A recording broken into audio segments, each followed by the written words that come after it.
Hey everybody here, welcome back to our YouTube channel. It's Blue Collar Scholar, our Whiskey Taste Buds YouTube channel. And today we're going to bring a couple more whiskeys your way and talk a little bit about it.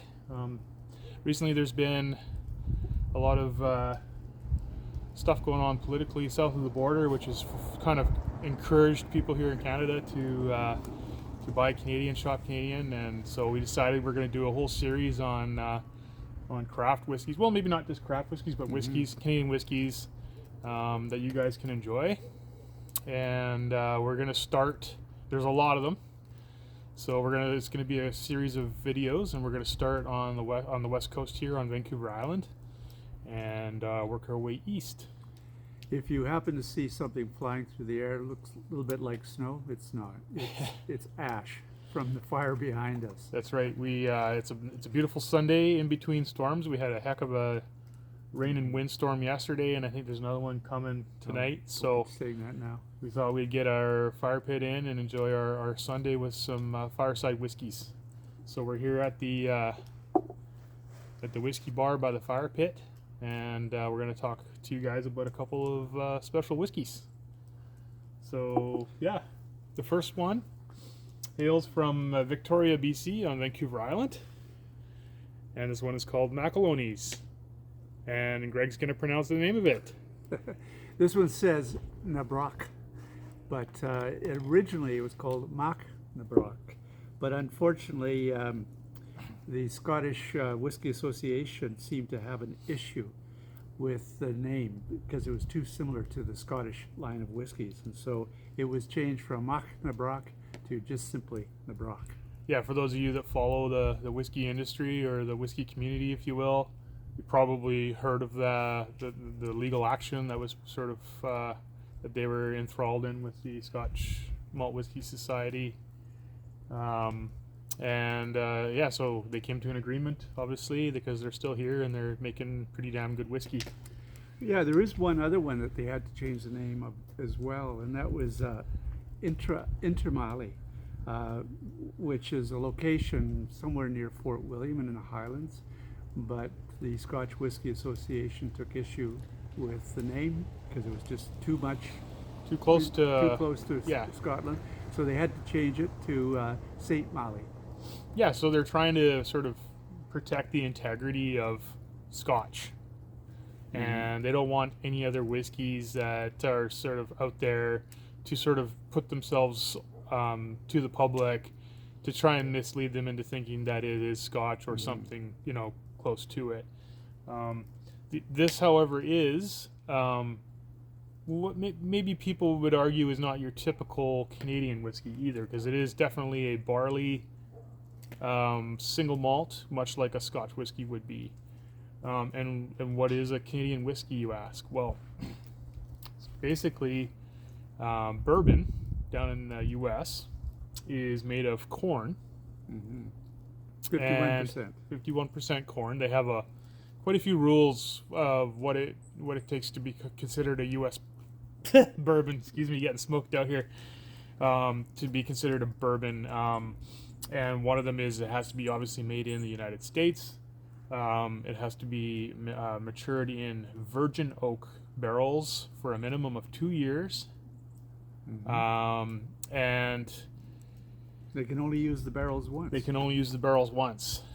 Which is a good thing, because those used bourbon barrels made their way to Scotland and to distilleries here in Canada as well. Yeah. Because there was an agreement between the bourbon industry and the people making the barrels themselves, the cooperage industry. Now, when it comes to Canadian whiskey, there's a bit of a misconception that I guess happened from almost day one, and that is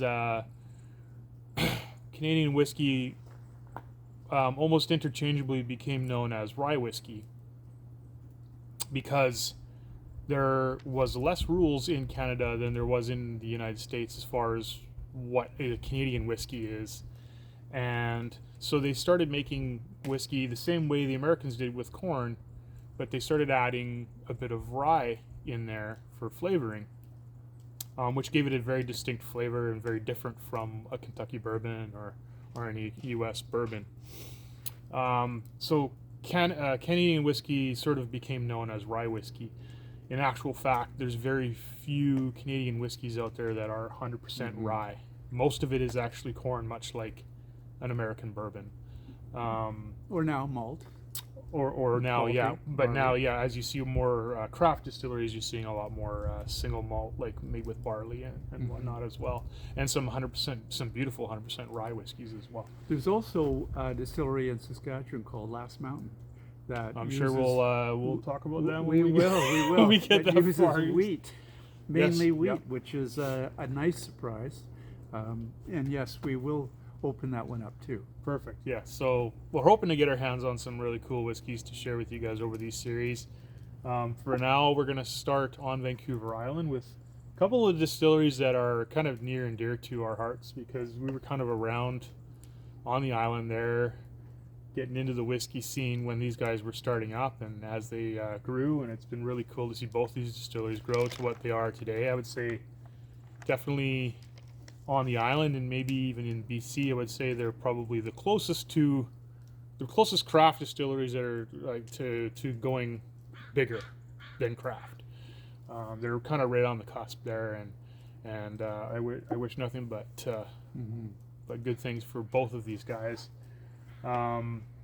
Yeah, Graham McAloney's the master distiller and owner of McAloney's Distillery. If you're ever in Victoria, I highly recommend going to check out their distillery. It's also a brewery. They make Twa Dogs yeah. beer as well. That's craft, and that's a lot to take on to run a craft brewery and distillery. So, For those of you that don't know Graham McAloney, Dr. McAloney is actually a Scottish-born fermentation engineer and has lived the distillery experience, I guess, since a very young age, and has clearly brought innovation to both introducing a Canadian brand with a Scottish, at least Scottish brand with a Canadian identity, and that's fared very well because he's won numerous awards, including just last month they won the Canadian Whisky Award for their Peat Project Muscatel Barrique single malt. yeah, so that was at the Whiskey of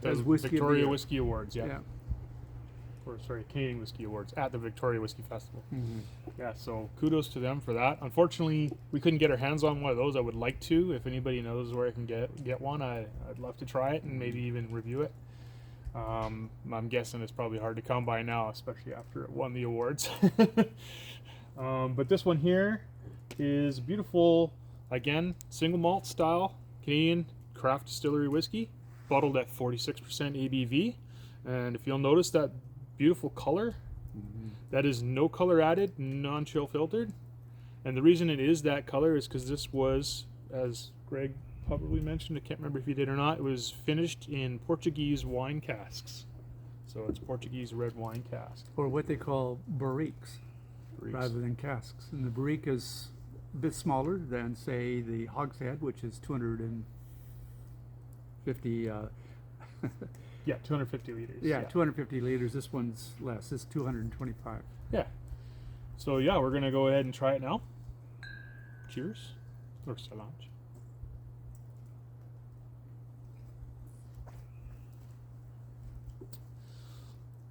Didn't really nose it because we got campfire smoke blowing in our face, so it probably wouldn't be that accurate anyway, but Smoky, speedy, without. But yeah, no, I was nosing it earlier. This is a beautiful craft whiskey. It's super smooth. They've definitely, they've been doing this a while. It's not a young, in your face. I don't get faints or anything like that. Getting lots of red berries and tropical fruits, all the beautiful things that you would expect from a whiskey that spent some time in a red wine cask. Yeah, it's quite novel and novel in a good way. Yeah, I'm enjoying it. A bit of dark chocolate in there too, almost like maybe dark chocolate covered raisins or something. Yeah. It's got a long finish. Yeah, it takes me into kind of black licorice. Maybe using my old phrase, like licking a hockey puck. It's Canadian, remember? And we did well. Yeah, we did. Yeah. Yeah, a little takeaway moment to cheers to Team Canada for winning the Four Nations face-off. Yeah. It was a pretty special moment. I'm pretty sure you guys were all probably there screaming along with us. Yeah, we'll hopefully do it again next year at the Olympics as well. So cheers to that. We're Cheers. gonna finish this whiskey and then pour our next one and move right along. You can take the lid off Okay. this one. This next one, if you guys watch my videos, you're gonna probably roll your eyes and groan. Yet another Shelter Point whiskey. In fact, I don't think I have, but I may have already reviewed this one. But they have different releases, so might be slightly different than before. Yes, this one's Shelter Point Distillery, also Vancouver Island, called Ripple Rock. And for those of you who haven't seen these before, it's beautiful bottles with these glass corks, and everybody gets so frustrated because they're trying to pull the glass cork, but there's a little trick to it. You just take your thumb, and you push up like that, and voila. Wow, I'm impressed. For those of you that aren't familiar with Ripple Rock, it was considered a dangerous underwater mountain located in the Seymour Narrows between Vancouver Island and the mainland, and it was notorious for shipwrecks. Now the mountain height was about 9 feet below the surface, and that's hence the reason for all of the disasters that took place. But back in 1958, I hate to say it, but I actually sat through and watched, as many people did on television, for those that had I television didn't. back in 1958. They blew it up with dynamite, and now allows passage through the Seymour Narrows. Yeah, a lot easier, but think still actually- harrowing experience for sailboats. Yeah, I think actually to this day it's the largest non-nuclear explosion Yeah. in the world or in Canada. I'm I not can't saying. remember, but yeah, it was really big. In fact, they kind of I think they went a little overboard and weren't expecting it to be as big of an explosion as it was. Sure made good television, I'll Yeah. tell you. And as a even young person. after that, ships can now fairly safely pass through there, but it's still pretty treacherous, Yeah. and they could have maybe taken a bit more off the top. But Yeah, they often warn sailboaters that it's not an easy narrows to make their way through, regardless of whether there is things underneath the surface of the water that can be scary. So, why did they call this whiskey Ripple Rock? Is it an explosion of flavor? There you go. Hey, That's what I'm going with. No, I think it's a great name for a whiskey to sort of pay homage to something that's like local to where the distillery is, because the distillery really isn't that far No. from where Ripple Rock is, Vancouver Island here in Black Creek, just kind of south of Campbell River. And this particular whiskey is aged 7 years in American oak, and then finished in virgin oak casks for 18 months. And those virgin oak casks had what we call as an alligator char, which is a real deep, rich char, which can add a lot of flavors, if you will, from the oak itself. It can impart a lot of flavors from the oak with an alligator char. for those of you that are unfamiliar with Shelter Point, it is just north of Black Creek, south of Campbell River. And it was founded back in 2011 by Patrick Evans, who was, as I understand, a third-generation farmer. It was an old University of British Columbia experimental farm that right. they were able to release, and Patrick, very smart move, picked up the farm in order to serve many purposes, of which this was one. In January of 2022, Chris Nelson became the major shareholder and is now more or less managing the distillery, and Patrick is managing the farm. So it's been a good combination. Yeah, it truly is a beautiful farm distillery. If you guys are ever on Vancouver Island, I highly recommend going to check out the distillery. They do tours in the summer, at least, I believe. Yeah. And yeah, it's just a beautiful setting, right on the ocean. 200 or 300 acres. Like you said, used to be a dairy farm, but now it's turned into sort of a farm distillery where they grow their own barley that goes into some of their whiskey. They buy barley, as well. Both of these whiskeys, by the way, I must say, they use BC grown barley and it's malted in BC. So this is like as Canadian as you can get if you're buying Canadian products. This whiskey that we're trying today, Ripple Rock, actually won the gold medal back in the 2024 at the Bartender Spirits Award. So this became the single malt whiskey of the year. Awesome. This one's bottled at 47% ABV.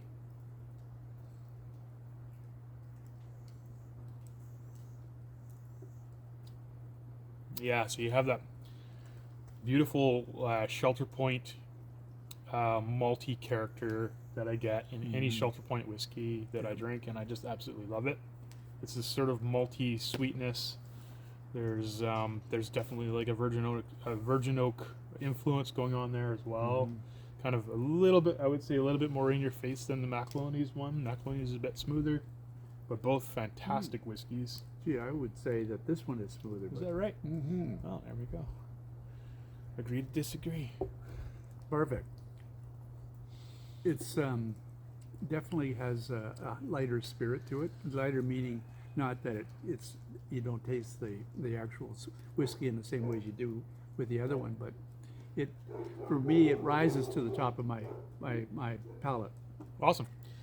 So that's the first two whiskeys in the What is Canadian Whisky series by Blue Carlo and Scholar on our Whiskey Taste Buds YouTube channel. Don't forget to like and subscribe if you like these videos. And we're going to be doing some more. I think we might, if I can get my hands on it, we might do a couple more island craft distilleries, or at least BC craft distilleries. Do you know how many craft distilleries there are in BC now, Craig? No, I don't. 41. Well, I found a list. I found a fairly comprehensive list that I think is pretty accurate, and there's 74 craft distilleries in British Columbia right now, which is amazing considering like back in 2010 there was like 41. Even less. I think there was even less than that back in 2010. Oh no, that's right, 2010. Yeah. I was thinking the time we were at the Whiskey Festival in Banff. I think that would be 2018 or so. Yeah. And we'll talk a little bit about why that is too, and why there's been this explosion of craft distilleries popping up everywhere. Mainly has to do with the changing of some pretty archaic laws, but some say maybe not enough. There needs to be more changes. And maybe interprovincial. Absolutely. Anyway, till next time, you guys. Cilantro. Cilantro.